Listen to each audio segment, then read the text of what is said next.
Our nation was founded by those that believed in the fight for freedom, and they followed their warrior spirit. Our nation's military fought wars on the fundamental principles of freedom, both here and abroad. It wasn't always easy or by choice, but they did it. Those that participated soon learned there was a cost to freedom.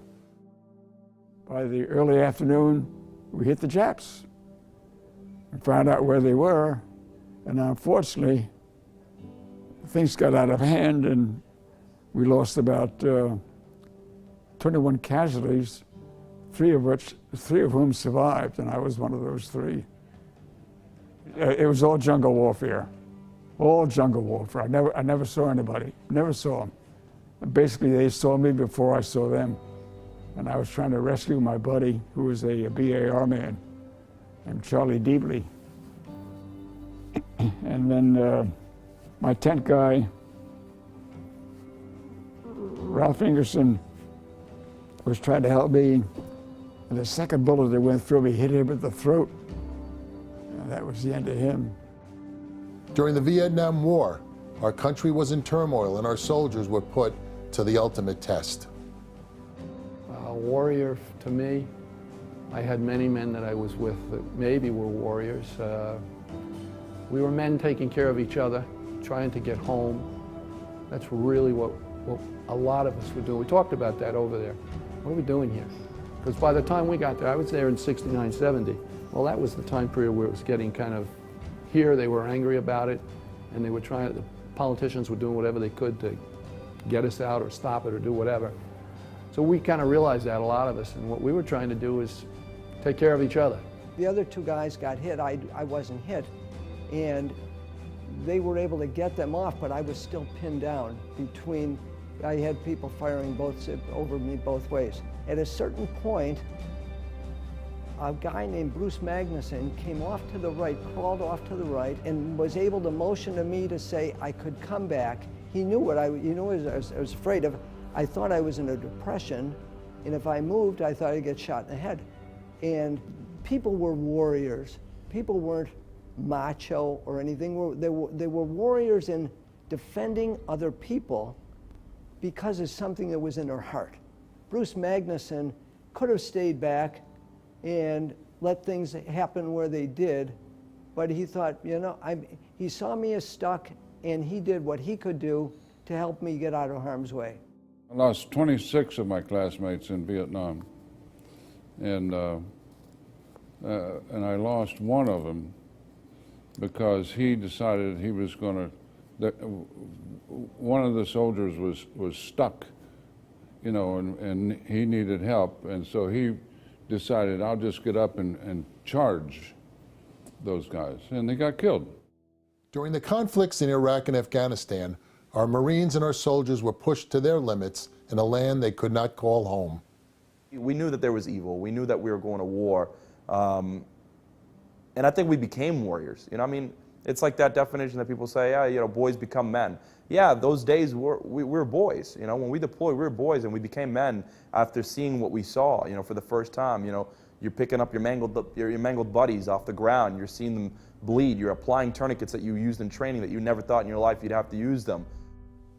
A warrior is not the macho gang member, not the bully in school, nor the AR-15 toting hotshot with his 30-round magazine. And the uniform alone does not make one a warrior. A warrior is much more than that. What mattered was the warrior to our left and to our right, my teammates, and bringing everyone home, you know, and completing our mission. I mean, we were dedicated to that because my mission, our mission, if I don't flush those bad guys out, well, then another U.S. force is going to come down that road, and they're going to get attacked. So we had no choice. Our job was to close in and engage the enemy. Well, then that's what we were going to do, because if I don't do it, that unit behind me that's driving to point A to pick up supply, from point A to point B to pick up supplies, somewhere in the middle, that enemy is going to attack those men, and that wasn't going to happen after my watch. And I know every one of my teammates felt the same way.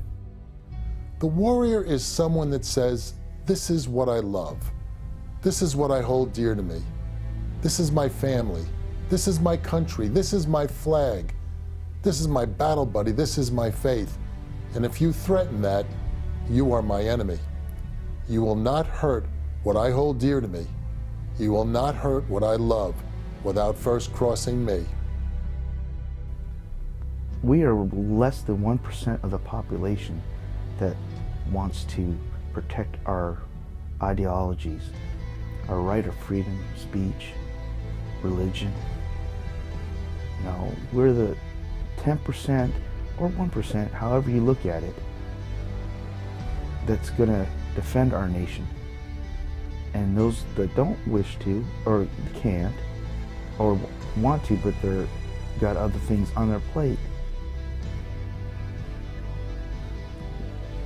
I do it for them because they can't do it. I love being around warriors. There's something somewhere inside a warrior that gives them a sense of pride, teamwork, and loyalty to others within their group. They tend to lean on competence, character, honor, courage, and commitment as important values. They understand sacrifice and are willing to overcome adversity. The person I would identify as a warrior is my former commanding officer, Ryan Cohen, a major in the Marine Corps. He is constantly looking out and doing what's best for his Marines and the people that are important to him. You will feel fatigue, you will feel fear, you will feel happiness, you will feel regret, you will feel sadness. At the end of the day, you will continue to breathe fire. Good to go. Okay. It's going to be very challenging, but don't ever forget this. You are obligated to protect and serve the Marine on the left and right flank of you 24/7. Good to go. I believe members of the military understand warrior spirit better than many of their counterparts. They've trained and fought as a band of brothers with a shared identity. Esprit de corps echoes in their heart chambers.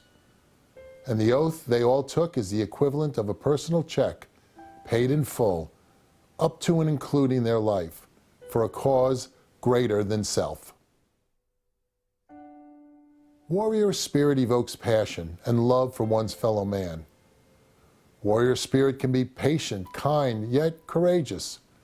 Even off the battlefield, we hear stories of veterans running into burning buildings or diving into swift waters to save others. There is no greater warrior spirit exhibited than at an Army-Navy game, college football's purest rivalry. I've seen glimpses of the warrior spirit when the national anthem is sung proudly, the flag unfurled majestically.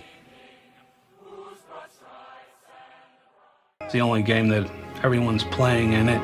They're willing to die for everyone who's watching it. Or when taps are played as a final tribute to a fallen comrade.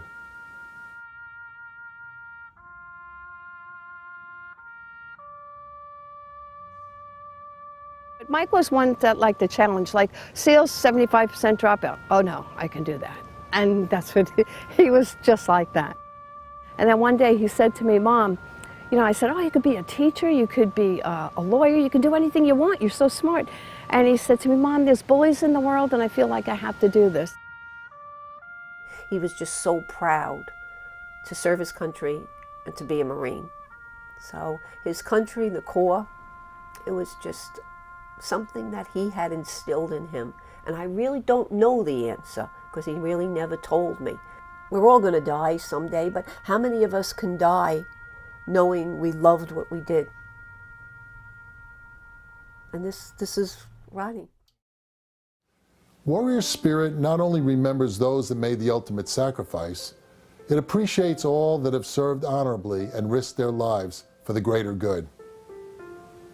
What we can learn from those with the warrior spirit is just they provide us an example of what courage is, what selflessness is, and they show us how we can fight no matter what happens. And there are those that didn't have to join the military to become a warrior. Warrior spirit is a journey.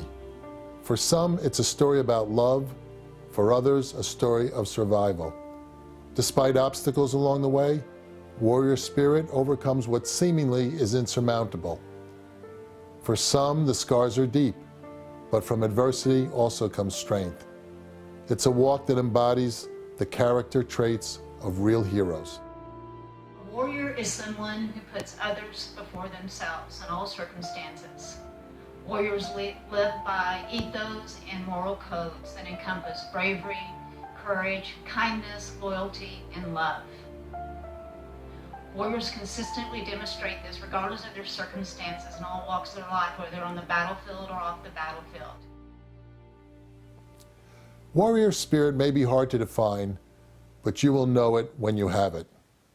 Just ask a soldier, an airman, a sailor, or a Marine, and then you can thank them. Thank you to all who have answered the call to service throughout our nation's history. Thank you to those in uniform, and thank you to your families. We're the nation and military we are today because of the legacy of honor our veterans created for us. The cost of freedom has been paid by those who have served, are serving, and will continue to be paid by the generations to follow us. Again, thank you. It's an honor to serve as the 21st Chief of Staff of the United States Air Force.